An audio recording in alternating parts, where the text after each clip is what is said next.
She told everyone she didn't need a man. So I handed her every bill, moved out, and watched her learn what independent really means. I'm 32, had been with Giselle, who was 29, for just over 4 years. We'd been living together for 2 of those years in an apartment that was originally mine before she ever came into the picture. The lease had always been in my name, and so naturally the utilities, the rent payments, and all the responsibilities that came with maintaining a household had fallen on my shoulders. Despite this, I believed we had a system that was at least fair on paper. She'd contribute $400 a month toward expenses and occasionally pick up groceries. But looking back now, the red flags were waving loudly, and I simply chose not to see them. Giselle worked part-time at a boutique, logging barely 20 hours a week. The rest of her time was spent curating her influencer career, which boasted around 3,200 followers, or hanging out with friends for brunches, shopping sprees, or weekend trips. It was amazing how she always had money for nails, designer bags, and champagne toasts, just not for rent, insurance, or utility bills. Still, I let it slide because I thought love was about compromise. Then came the moment that shattered my delusions. 3 weeks ago at her friend Tanya's birthday dinner.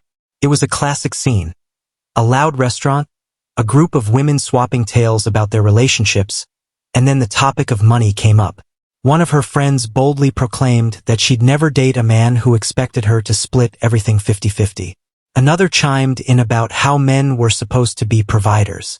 Giselle, already buzzing from wine, suddenly wore this smug look and delivered what I can only describe as her independence speech.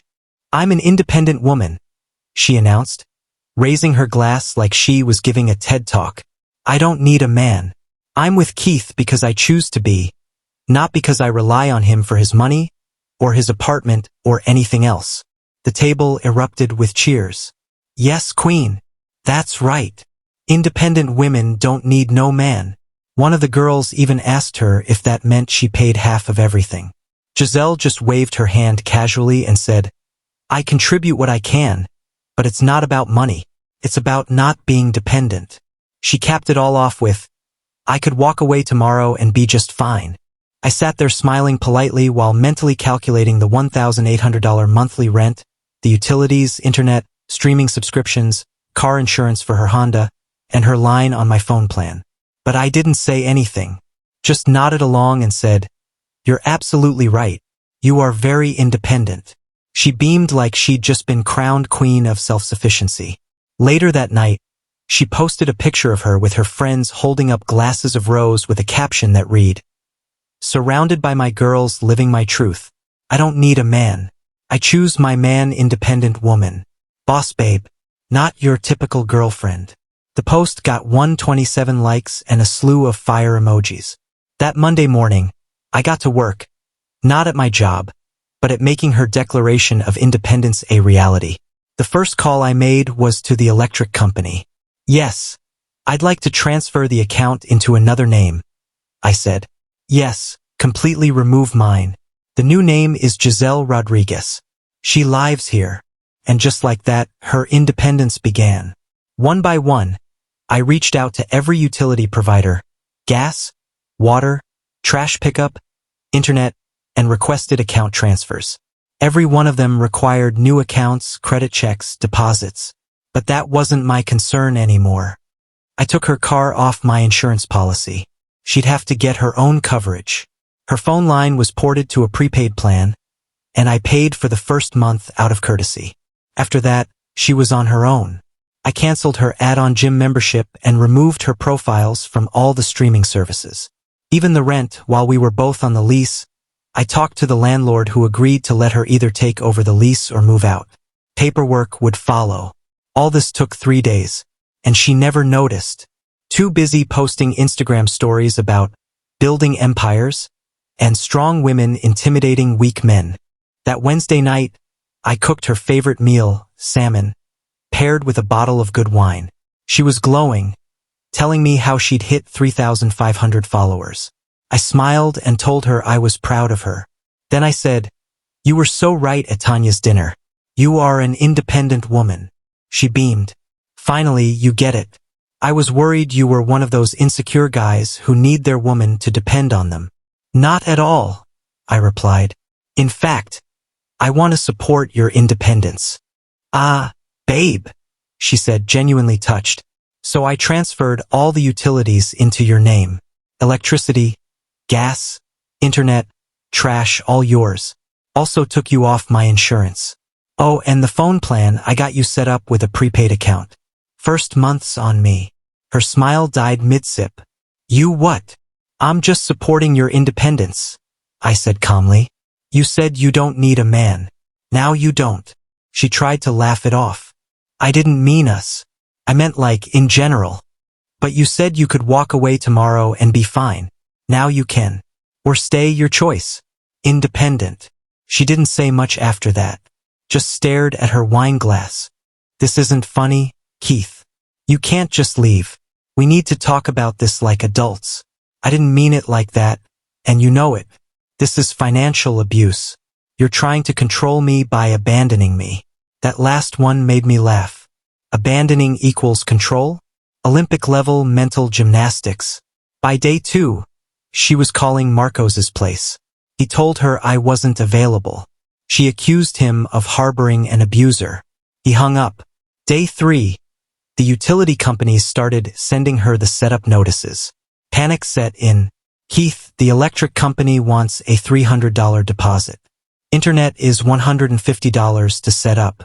They want first and last month for gas. This is insane. I replied once. Credit building requires deposits sometimes. Part of being independent. You got this. By Friday payday, her panic deepened. She made around $400 a week. Electric alone was $200 in the summer. Add gas, internet, water, insurance. Her $1,600 monthly income didn't cut it. She posted a vague Instagram story. Going through transitions. Real friends know what's up. Tanya asked if she was okay. She replied, just dealing with a man-child who can't handle a strong woman. Saturday the power was shut off. Not because she didn't pay, but because she never set up the account. When I closed my name off it, the company cut service. It was 94 degrees that day. She texted me, it's 94 degrees and I have no AC because you shut off the power. I didn't shut off anything, I replied. I transferred it. Did you set up your account? I don't know how. Call them. They'll help you. They want $300. Sell one of your Balenciaga bags. She showed up at Marcos's that night, screaming at the door. Marcos filmed her through the peephole, just in case. This is illegal, she yelled. You can't do this. Marcos just shouted back. You're independent, remember? Handle it. Sunday, she tried the emotional manipulation route. A long Instagram post about how some men punish women for being strong, and financial abuse is real. Mutual friend Janet texted me asking what was going on. I told her everything. Her reply? She's been living free for 2 years and now she's mad she has to pay her own bills? Good for you.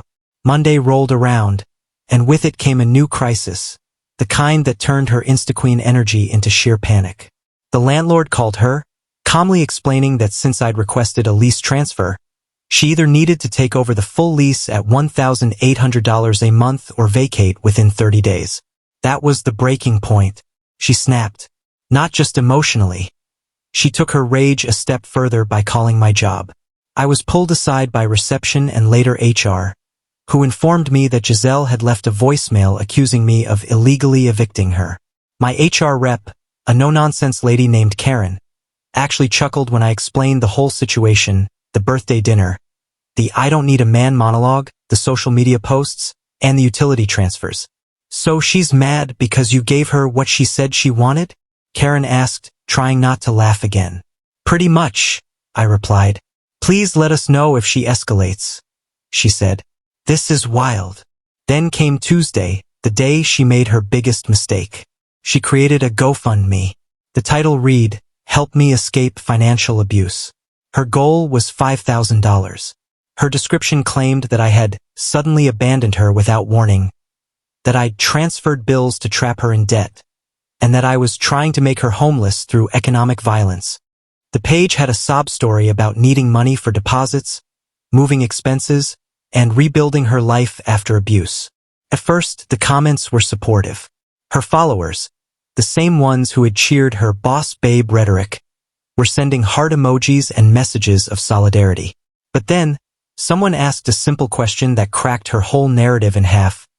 Wait, weren't you just posting about being an independent woman who doesn't need a man? Giselle tried to dodge it. That's exactly why he's punishing me, because I'm strong. But the comments turned quickly. If you're so independent, why do you need his money? Another asked, didn't you just post about your Cabo trip? Someone else pointed out the designer handbags she had been flaunting for months. Didn't you just buy a YSL bag? The house of cards she built on curated aesthetics and buzzwords came crumbling down.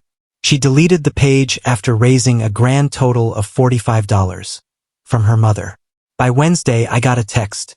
Short and uncharacteristically honest. Can we please just talk? I'm sorry. I replied, asking what exactly she was sorry for. Her response came in pieces. I didn't mean it. Then, the independent thing. It was just girl talk. I asked if she meant it when she posted about it publicly. I was drunk, she claimed. I sent back, wine reveals truth, remember? Silence followed. Later that evening, she texted again. I set up the electric.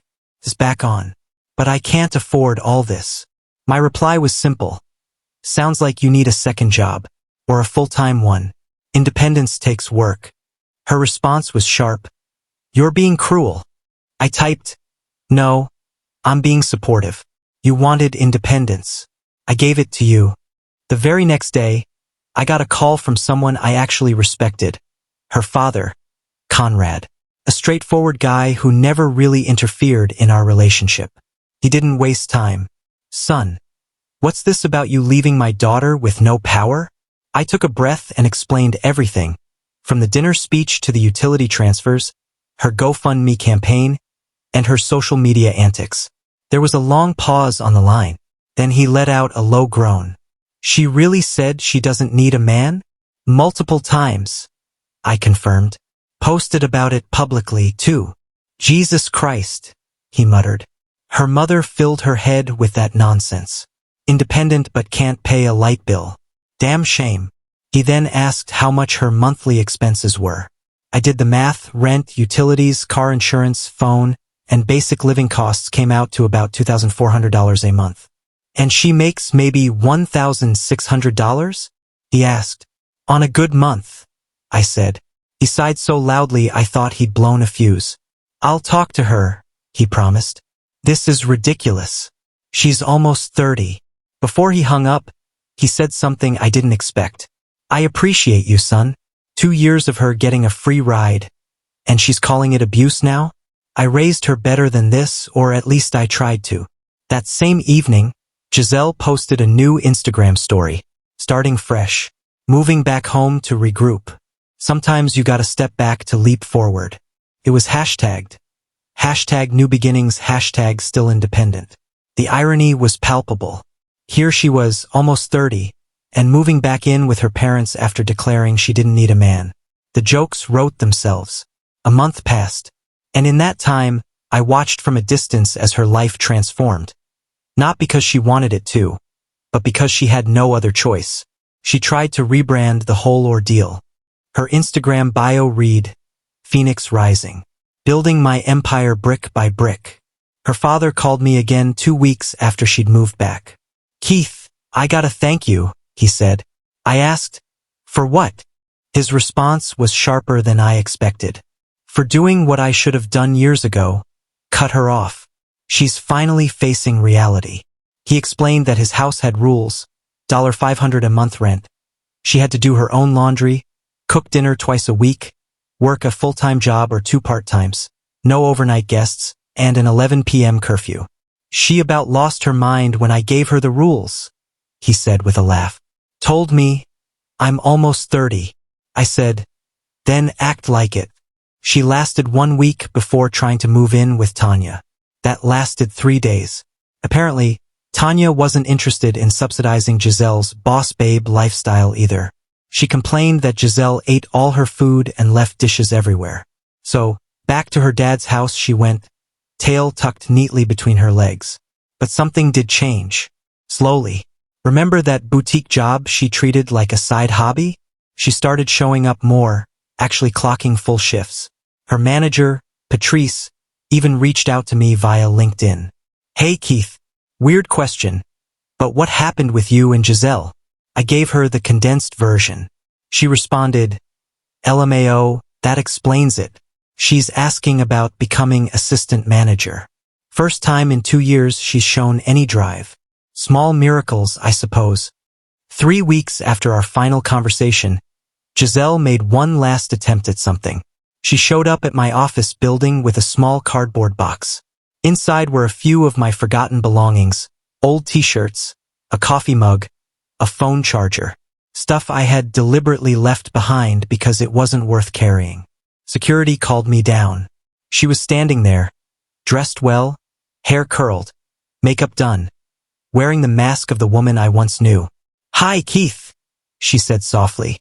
"Giselle?" I nodded. "I brought your things," she said. "You could have just tossed them." "I'm not petty like that," she said. I looked inside. There, beneath the t-shirts, was my old college intramural basketball trophy, the one she always mocked as useless clutter. "Thanks, I guess," I said. "How are you?" "Good," she replied. "Independent." I raised an eyebrow. She flinched. "I'm working a lot. Dad's strict. But Conrad's good people," she added, like it hurt to admit. She stood there for a second, clearly wanting to say something more. Finally, she spoke. "I got promoted. Assistant manager." "Congratulations," I said. "I'm saving for my own place. A real one I pay for myself." "Good for you." Then she dropped the bomb. "I was stupid before. The way I acted. I waited. This could have been a setup." But she seemed genuine. "I thought I was independent, but I was just subsidized. A brat, living in a fantasy." She shifted the box. "I'm sorry. Not trying to get back together or anything. Just sorry." I nodded. "I appreciate that." Then she asked, "You seeing anyone?" There it was. "Take care, Giselle." She got the message. "You too," she whispered, and walked away. That was 2 weeks ago. Since then, I haven't heard from her directly, but the social media grapevine, mostly through Janet, keeps me loosely informed. Apparently, Giselle's still holding down the full-time job at the boutique. She recently posted a screenshot showing she saved up $1,000, captioned with something like, "Brick by brick. Building my life." She even applied for a small studio apartment, something modest, $800 a month, bare bones, but hers. Word is she's selling off her designer bags piece by piece, the same ones she once flaunted as symbols of her boss babe status. Funny how life has a way of humbling you without saying a word. Her Instagram has quieted down considerably. No more, "I don't need a man" captions. No more fire emoji-filled queen energy posts. It's almost like she's understood that real independence isn't screamed into the digital void for validation. It's felt quietly in the relief of paying a bill on time, in the dignity of buying your own groceries without assistance, in the peace of knowing that you earned your life instead of having it subsidized by someone else.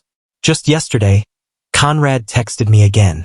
He doesn't say much, but what he did say hit me hard in a good way.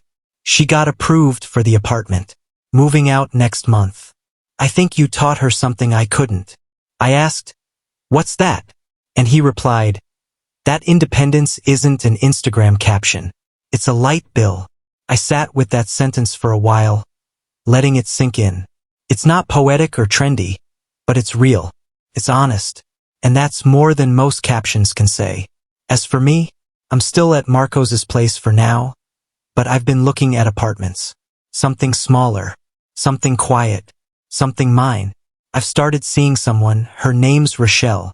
She owns a food truck, pays her own bills, doesn't expect me to finance her lifestyle. In fact, she once told me flat out, "I don't need a man." The difference is, she meant it, and she's not using it as a marketing slogan to avoid accountability. Funny how that works.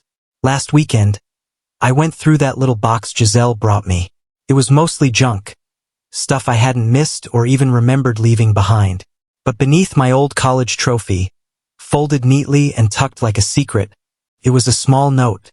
Her handwriting was familiar, slightly tilted, with the loopy cursive she used in journals. It read, "Thank you for the harshest lesson I needed to learn. I was a brat living in a fantasy. You deserved better. I'm going to be better. Not for you or any man, but for me. Actually independent this time. GPS." I didn't reply. I didn't post it or screenshot it or turn it into a meme for validation. I just read it once, folded it back, then threw the note away. I kept the trophy, though, not because it meant much, but because it was honest. It never pretended to be something it wasn't. It's just a chunk of plastic that says, "Intramural basketball champion spring semester." Stupid, but it's real. Unlike a lot of things I'd believed about Giselle. Sometimes, the best thing you can do for someone is give them exactly what they claim to want. Not out of spite, but out of respect. Because real growth doesn't happen in comfort. It happens when life pulls the safety net away, and you're left staring at the floor, realizing no one's going to catch you but yourself. Giselle wanted independence. She got it, complete with utility bills, credit checks, lease agreements, and the cold reality of summer heat with no air conditioning. Her power hasn't been shut off since. And that's something. That's growth. I'll give her that. As for me, I pay my own bills. Always have. It's not a flex. It's not a tagline. It's just life. Quiet, steady, undramatic. Real independence doesn't need to announce itself at birthday dinners or wrap itself in hashtags. It just does what needs to be done. Keeps the lights on. Literally. So if there's a moral here, it's this: be careful what you preach in public when you're not willing to practice it in private. And know that independence, true independence, isn't loud. It's not glamorous.